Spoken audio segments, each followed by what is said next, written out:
So let's start off straight away by the saddest slide of all, and the fact I don't have any disclosures. When my students and postdocs, I always tell them this is the saddest slide ever, because we should have really got some IP, as we were talking about earlier about some of this stuff. So for the work I'm talking about today, no financial disclosures. What are we doing and why are we doing it? I show this slide every talk I give, even if it has nothing to do with radiopharmaceuticals. I still show the slide because I think it's a great slide. Left-hand, some people will know the punchline for this, but left-hand side is a gentleman with castrate-resistant prostate cancer.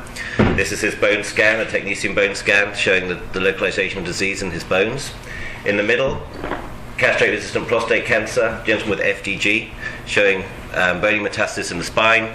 Right-hand side, fluorodihydrotestosterone, that's testosterone labeled with F18.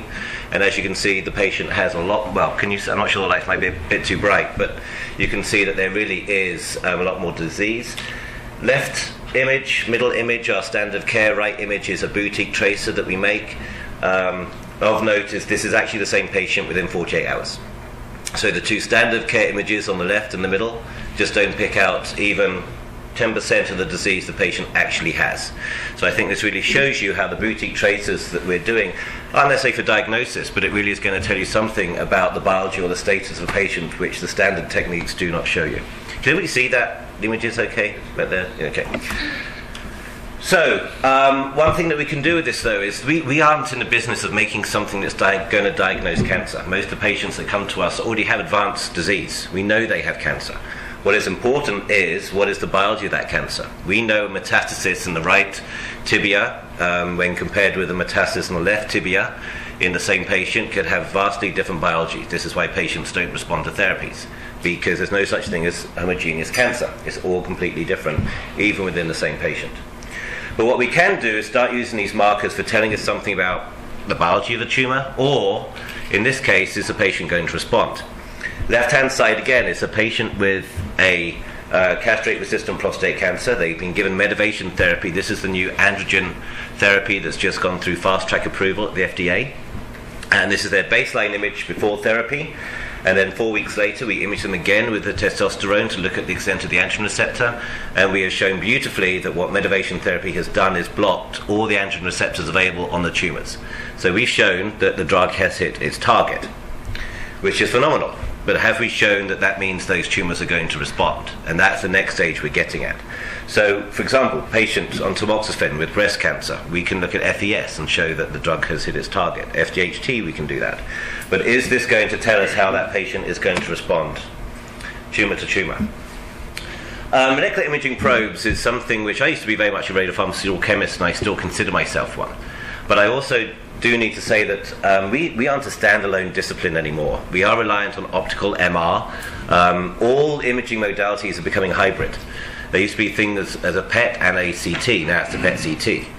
And this is kind of the way we're going. We have to think very carefully about the modalities we're going to use, but the platforms we're going to use to look at them. And the paper by Jan Grimm and Ralph Weisleider really kind of started breaking these down into 4 classifications of imaging probe: non-specific probes, targeted probes, activatable probes, and cell tracking. Regardless of the platform, it ultimately gets down to signal-to-noise ratio. How much goes to your target to how much to the background. So even if you have a very tiny amount that goes to your target, if you have 0 background, you have a great amount of resolution to get an image. But if you have a huge amount of your drug going to your target, but your background is also incredibly high, your ratio may be useless. So you have to really think about how you're going to design a platform. And I would actually say that for the most part, getting to a decent signal-to-noise ratio is perhaps the most important thing. Radiopharmaceuticals, small molecules, peptides, monoclonal antibodies, nanoplatforms. I'm going to talk more today about the monoclonal antibody and the peptide, and the larger molecule-sized platform. FGHT, the one I showed you, is a small molecule, and we spent a lot of time working on that, but I know there's an interest here in zirconium, so I felt it would be more appropriate to concentrate on the work we've been doing on that. We do have the ability to make a whole bunch of different nuclides. It is working. I think most people are aware the positron emitters, the shorter-lived ones, oxygen, nitrogen, carbon, fluorine, the metallic ones or solid target ones. The one I'm going to talk more about is zirconium-89. has a 78-hour half-life, and it is made on cyclotrons. I'm going to go into a bit more detail on this in a minute. But I think this is perhaps the most important column. To put zirconium-89 onto a small molecule that will have a pharmacokinetics of minutes or an hour, zirconium-89 is total overkill. You're giving the patient totally unnecessary dose just to get an image 1 hour post-injection. That's when you need to go to these shorter-lived nuclides, where perhaps are better with small molecules. But zirconium-89's half-life is extremely well matched with the biological half-life for antibodies, which normally takes days for their distribution. At Memorial, we have been very fortunate. These are all our tracers that we currently have under clinical trial in patients. As you can see at the top, we are quite F18 heavy. We have F18 glutamine, FIU, something for hypoxia. Then we go to iodinated small molecules. And then down here we're getting to the antibodies, where we use I-124. We've just started doing zirconium patients, and now we have a nanoparticle in there. So we have a broad range of small molecules all the way up to nanoparticles in regards to the platforms we're using in our clinical trials. But it's not because we need all these, because of all the different things we're looking at, whether it be proliferation or metabolism or an expression of PSMA, and we have all the different indications that goes for. We do a lot of pediatric work, especially with the antibodies. That's important to note. So zirconium-89 is going to be the mainstay nuclide I talk about today. As I mentioned, 78-hour half-life. The target is 100% abundant and commercially available, so that makes this cheap. We don't have to recycle, we can just buy it and use it, unlike a lot of the other solid target systems. We can make it on our cyclotron with very good yields. 2 to 3 hour bombardment is 45 to 65 millicuries. You're all going to have to know your 37 times table to turn that into megabecs, which I know you do here. One of these days I'll actually not be lazy, and when I go to somewhere like Australia or Europe, I will actually put the megabec values on these slides, but I forgot to this time. And we can make it in high specific activity. A postdoc that Jason Holland, who worked my first postdoc when I moved to Memorial, he was with me 2.5 years. He's now just started at Harvard. Did so much of the yeoman share of this work, and he's going to be spending, I think, 3 months here next year. So you'll all get to meet Jason Holland, the other Jason, or the third Jason now, since it seems quite a popular name here. The decay scheme is zirconium-89. It's as a positron emitter, 22%. It does start off with the 4-minute metastable zirconium, and then it decays back down to the yttrium-90, kind of a clean decay scheme. So the image quality is good. This is perhaps also showing that when you look at the energy spectrum of zirconium-89, here's the 510, which is for the positron. It does have a 909 keV, but when you look at I-124, yttrium-86, there's obviously a lot more complicated decay schemes we're dealing with here, where, of course, F18 is very nice because all you get is that 511. We are able to isolate the zirconium in high radiochemical purity, high radiochemical yield, and make it pretty much on demand. We'll make it once a week, and then we'll use it through the week. So now we have our nuclide. What do we do with it? How do we get it onto this biological entity, this protein or this antibody? Well, we actually went back into literature. Turns out that use of desferoxamine is very good for using for zirconium-89. Desferoxamine is used as a chelation agent as a standalone agent for demethylation. It is something that we can easily attach to an antibody. At this point, not in a site-specific manner. We've just changed that. We are doing site-specific conjugations now, but at this point we're just putting 2 to 3 onto an antibody, and then we can add in the zirconium-89. The advantage is this is a facile chemistry. It's at room temperature. Antibodies are very sensitive, so we can't do a reaction that's going to include heat or too harsh a condition, because we'll perturb the immunoreactivity of the antibody.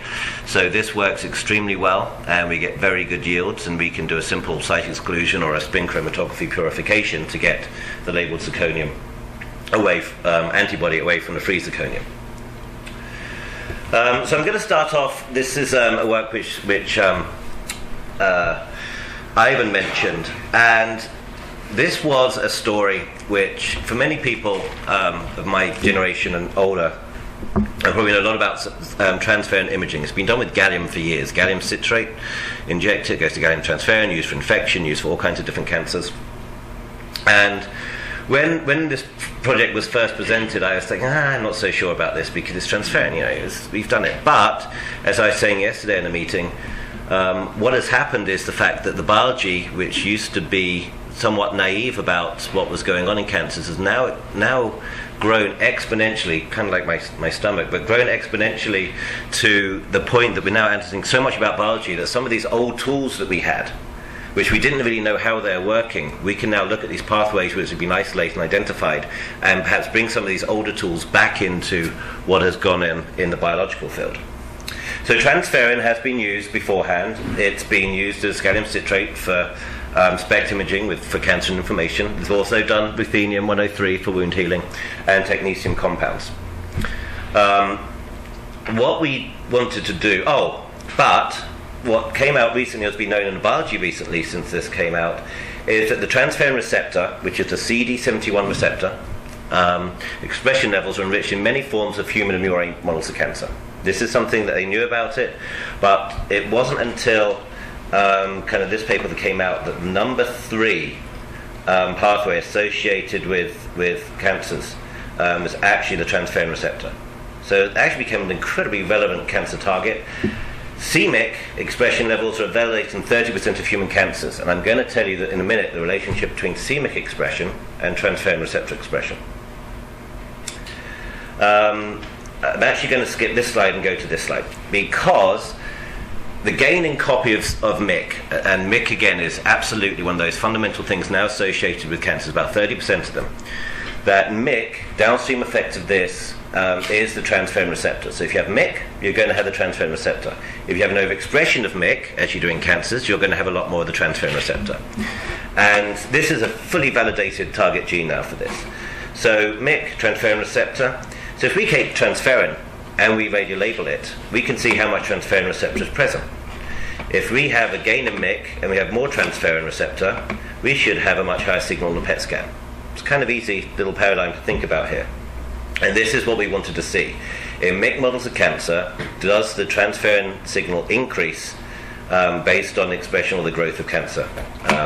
And in our case, prostate cancer, 1/3 of all prostate cancers express c-Myc, have a gain in c-Myc copy number. So we took the transferrin, put on DFO, put on SCOM-89. Kind of easy, straightforward. We did do, now as most people know, transferrin is there to transport iron around the body. So we did the APO and the HOLO versions with and without iron. We also did the human transferrin and the mouse transferrin. It's all shown to be the same.